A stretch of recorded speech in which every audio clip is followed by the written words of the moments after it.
Stacy Murphy here. Let's talk tomatoes. If you are in the northern hemisphere, then hopefully you have more tomatoes than you know what to do with, because soon fall will be upon us and the cold will start to set in, and for a lot of us that means our tomatoes are going to disappear and we're going to start to harvest green tomatoes. So what I wanted to do as the season winds down is to share a quick video, 5 tips on how to get the most out of your tomato harvest. This is before you even take it inside to eat it or to preserve it. So these are things that you can do in your garden space now. And even if you grow tomatoes in a part of the world where winter is not approaching, where maybe you don't even have winter, a lot of times tomato plants, they get old, they die of old age, and you want to get the most out of that tomato harvest at the end of the life cycle of that plant. So these tips apply to that as well. And if you're like most people, then tomatoes are a big reason why you garden. So here you go, 5 tips to get the most out of your tomato harvest. One of the goals when we're harvesting from our garden is that we pick things when they are perfectly ripe. So if we harvest before things are fully mature, typically crops have less flavor. And if we harvest when things are overripe, typically we get a shorter shelf life in the kitchen. And while that second bit is definitely true for tomatoes, they can go bad in the kitchen very easily. The first is not necessarily true of tomatoes, which is one of the reasons why there's a giant love affair between gardeners and tomatoes, because we can really play with the plant to get the most out of the harvest, and that's what we'll be talking about. And within different crop families, oftentimes harvest techniques are similar within crop families, but not so much so for tomatoes in relationship to the rest of their families. So tomatoes are a special plant and require some special care. So that's what we'll be talking about. So the first tip is super simple. You've probably heard this before. Cut the heirloom tomatoes off the vine with clippers. So where the tomato branch connects to the tomato, there is what's called a calyx. That's that little green sprouty thing. And you want to cut just above that calyx. And the reason you want to cut instead of pulling the tomato off the vine is that tomato skins can be very fragile, and if you can damage by pulling because you're gripping the tomatoes, so you might actually bruise the tomato that way. And the other damage that you might incur is as you're pulling, that calyx might not give way from the tomato, and you might actually rip the skin around the top of the tomato, and that's where bacteria and mold can start to enter that tomato. So you want to clip off the vine whenever possible. And especially when you have, in this case, this is some water damage on some tomatoes. Splitting and cracking is oftentimes the case of irregular water. You might have had a giant storm come along and a big surge of water and all of your skins cracked. You definitely want to cut these off the vine, because if you try to pull, you can really damage that skin even more. The second tip is to not crush your harvest. And while this sounds very obvious, I see oftentimes people piling up their tomatoes really high, and I think that you want to make sure that you are not going to split your tomatoes, and one of the ways that you can do that is to pile them up, and any that have some sensitive skin issues can burst. So you especially don't want to put your large tomatoes on top of your small tomatoes. That's something that I definitely would not do. I would harvest them separately. So don't pile them up too high. What I would recommend is that the container that you harvest into is smooth. So here we harvest our giant tomatoes into plastic trays, and oftentimes we're just doing one layer of tomatoes along the bottom, and we actually face our tomatoes calyx-side down so that the top surface is the most, well, in this case the top, but the bottom of the tomato, the skin is the most fragile. So you don't want to rest all the weight on that most fragile part of the tomato. That's the most ripe part of the tomato. So if you harvest face up, then you have less likely a chance that you will bruise the bottom sides of your tomatoes or puncture the skin of the bottom side of your tomato. And then also with cherry tomatoes, what I like to do is harvest them into their final containers. And so this depends on if you're giving them away or if you're keeping them all to yourself.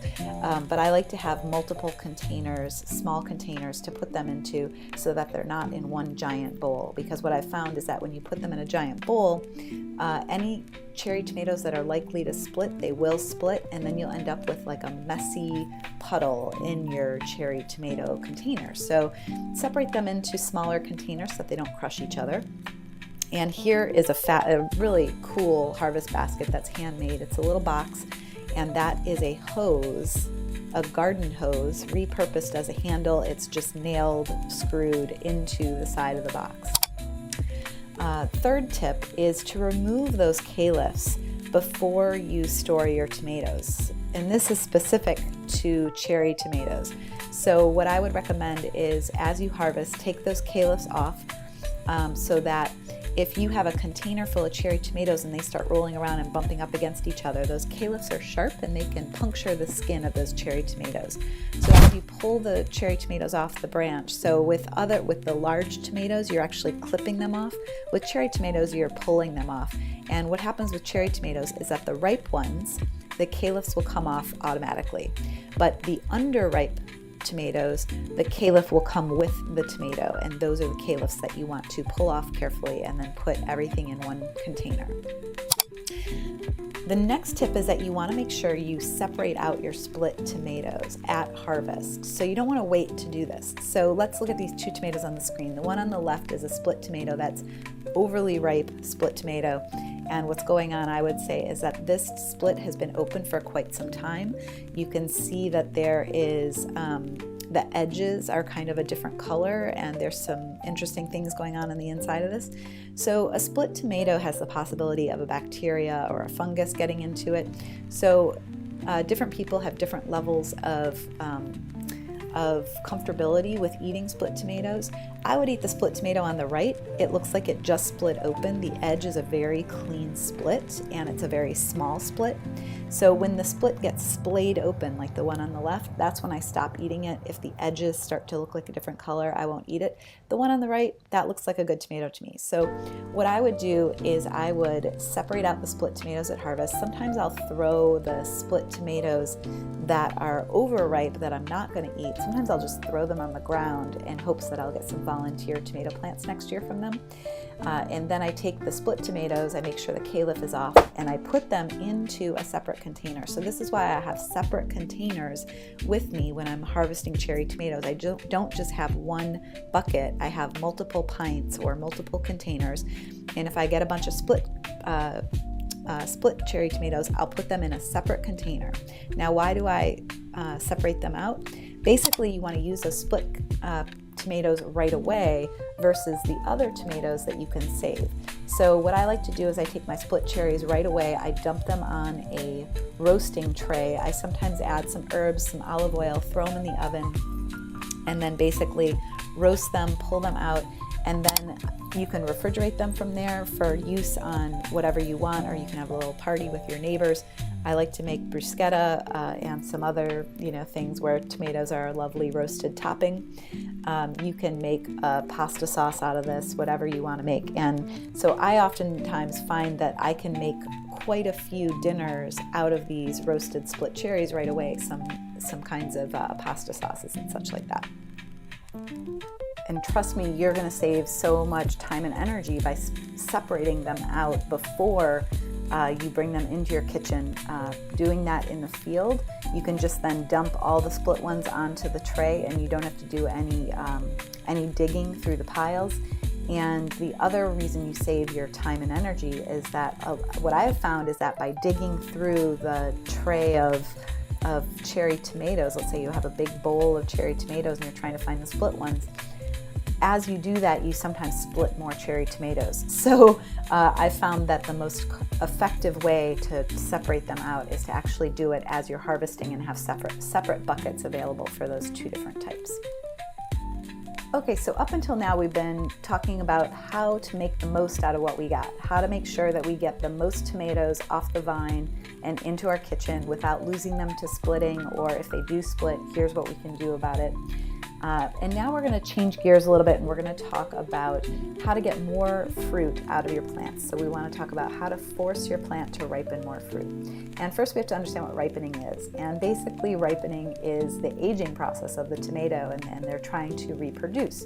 And so basically what happens in the tomato is that green chlorophyll breaks down, and other pigments start to surface. And what happens in that process is a softening of the tomato, and the sugar content rises. And this all serves to attract animals who will basically chew up those fruits. Those seeds go into the stomach through the system of the animal. They actually poop out the seeds, and the process starts all over again. So that's what the plant wants. So that's what the ripening process is. And as long as the ripening process has started, it will complete itself. So on the screen here, you see 3 tomatoes that are not green. And the first tomato, this is a sun gold plant, and that one is almost ripe. And then the second one is less than ripe, and the third one is just starting to turn color. And if it were me, I would pull all 3 of these tomatoes off the vine. And what that would do is it would force the next one in the row to start to ripen. So cherry tomatoes will grow in these tendrils, and basically they will ripen along this path. And so they ripen in turn. So the minute we take off these top 3, the next one gets the message that it needs to start to ripen. So if we pull them off slightly before they're ready to come off, then we're speeding up the process. And so with cherry tomatoes, what I like to do is harvest every 2 days at the end of the season, just before fall, and make sure I get all the ones that are already turning off the vine. I like to separate out the 3 different colors that are shown here as some that are ripe, medium ripe, and barely turning. And that way I can track them separately. So I put them in 3 different types of containers. This is why I have multiple containers with me whenever I harvest cherry tomatoes, some for split and then different containers for different colors as well. And so I'm going to let some of these ripen on my countertop for a while. And the next way to force that plant to ripen even more fruit is basically to remove any excess foliage. And so as the plant is getting older and we're about to pull it out of the ground, if winter is approaching, or if the plant is starting to die of some sort of disease, what I will do is pull off all of the foliage on the lower part of the plant. The plant only needs about 50% of its leaves to photosynthesis and continue living, so I will take off the bottom 50%, the old foliage that the plant is taking up energy, sending energy into those leaves. So you might as well pull it all off and send more energy into the fruit. And you do want to leave some foliage on the plant because photosynthesis is the way that the plant is bringing sugar into those tomatoes, so you do need foliage. So you're probably thinking now, wait, at the beginning of the presentation you said that fruit that wasn't yet ripe, sometimes the flavor isn't as good. And so tomatoes are one of those crops. It's kind of interesting. It depends on the variety, how it will taste if it ripens off the crop. The best tasting tomato you will ever taste will be a tomato that ripens on the vine. It's perfectly ripe, and you pluck it in the midday on a sunny day. It's warm from the sun. That will be the best tomato you ever have. But you will get about 90% of the way there by harvesting and allowing them to ripen on your countertop. For many varieties, specifically cherry tomatoes, the flavors don't really change. There are some tomatoes that it really does affect their flavor, and so what I would say is decide, are you growing salad tomatoes or roasting tomatoes? Or can you split your tomatoes in half and say, okay, well, I'm going to harvest these over here I harvested, they're very ripe. These are going to be salad tomatoes. These over here I harvested, and I'm going to let them ripen away from the vine. Their flavor might not be quite as good, so I'm going to make those into my roasting and canning tomatoes. So that's the decision that you can make, and force more tomatoes to come in before your first frost sets in, essentially.